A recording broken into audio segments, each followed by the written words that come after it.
Бързо клипче. Ето тук сме на река Дунав.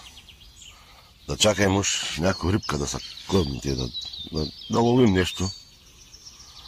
Да ловим. Ето така срещу нас е остров Елена. Това е от Русе към Ряхово поречието на Дунав надолу. Така имаме едно катеме. Дед Бога, една камара бахлуци. Само искам да покажа колко са нагли, че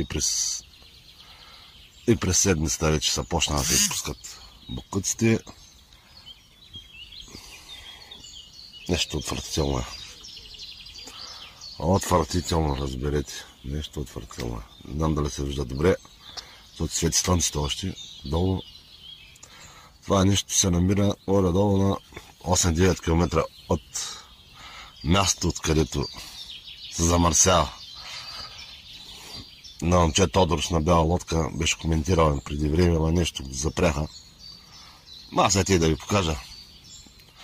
Чакайте си рибата, ще има друг път где кило на плодората.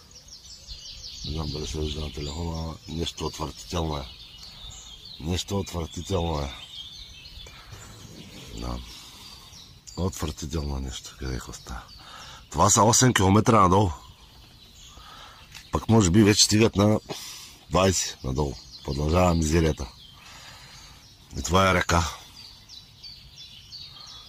Ади, за булмаркет. Ящи хубава риба. Дишайте чист въздух. Пък няма да казвам каква смърдня беше в Мартенс тази сутрин. В 5:30. Смрад.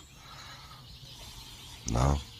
Не знам, има ли институции, няма ли институции. Кой си върши работа, кой не си върши работа. Ама като си пуснеш музика и 10:30 ченгетата са пред вас.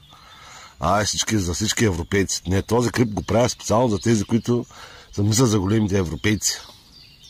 За най-малкото звънат на ченгета, менгета и тем подобни глупости. Обадете се са за тази мизерия. Обадете се. Обадете се да видя колко сте силни.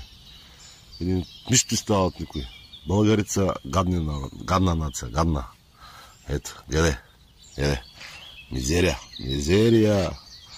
Дам още някой друга лодка чака, ама кой чака и той не знае. Като мен ете. Стоим, чакаме и ще хванем някой друга риба. Айде.